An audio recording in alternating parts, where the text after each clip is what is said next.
Likely that Booker or any of his colleagues are going to be expelled at this point. Now, lost in the shuffle of all this today, the fact that today is actually the last day Brett Kavanaugh is going to be testifying and appearing in front of Capitol Hill. At least that's the schedule right now for questioning. Joining me here tonight is Rachel Tripp, a Young Voices contributing writer. Thanks for being here, Rachel. Great to be here, Chance. Last night we had a progressive analyst on to give her take, and so tonight we wanted to go a little more to the right so we can really understand all angles of this. That's the point of Newsy.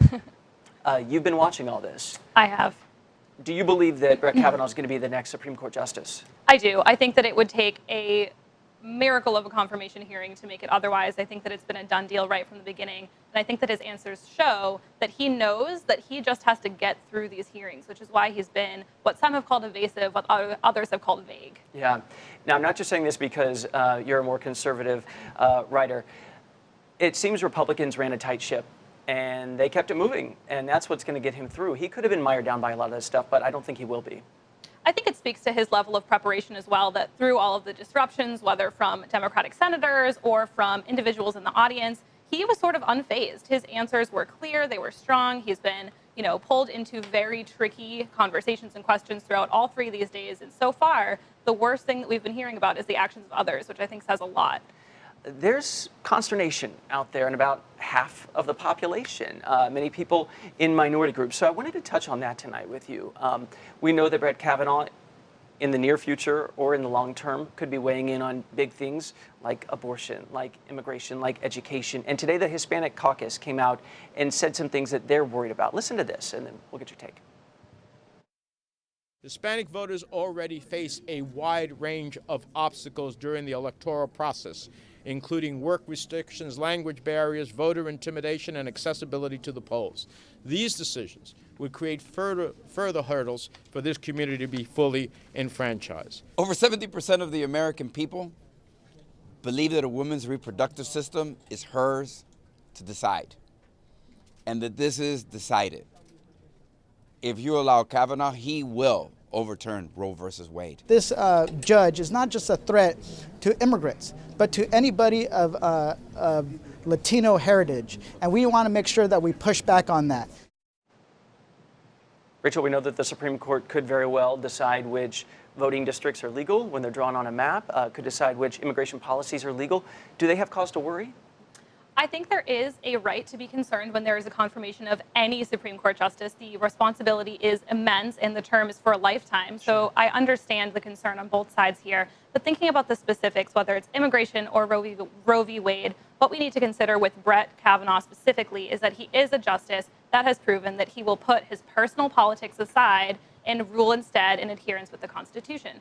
So if there is a fear out there, whether it is regarding to abortion rights or immigration, that fear is only so far as it should be within the Constitution itself. I want to bring up another important issue, which I've been pounding the last few weeks here, affirmative action. We know that today, Mazie Hirono of Hawaii and Cory Booker, they brought out some information that had to do with race-based policies.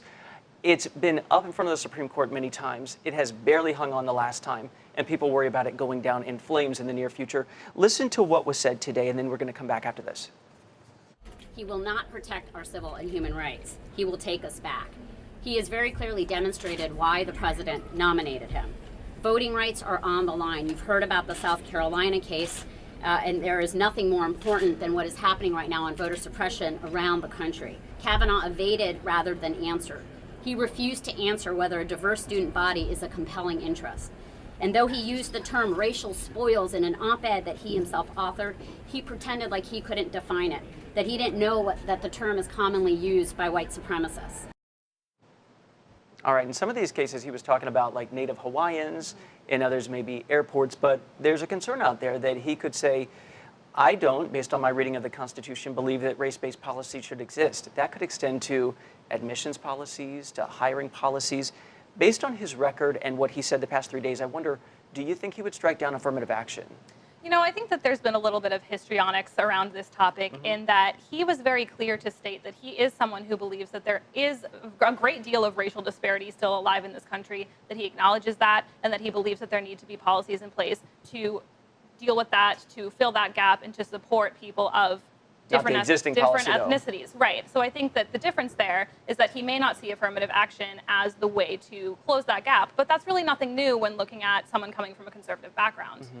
I wonder, in the conservative sphere, they've likely gotten their choice for the Supreme Court. We know abortion, immigration, all that is a big deal to many people in the country. To conservatives, the ones who stood behind President Trump to get this nominee, what do they want?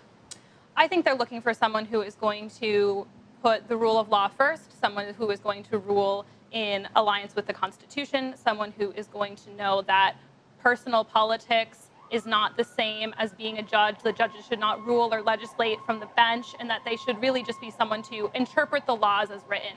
And so a candidate or a nominee who is going to act in those ways, I think, would be a very positive step for conservatives.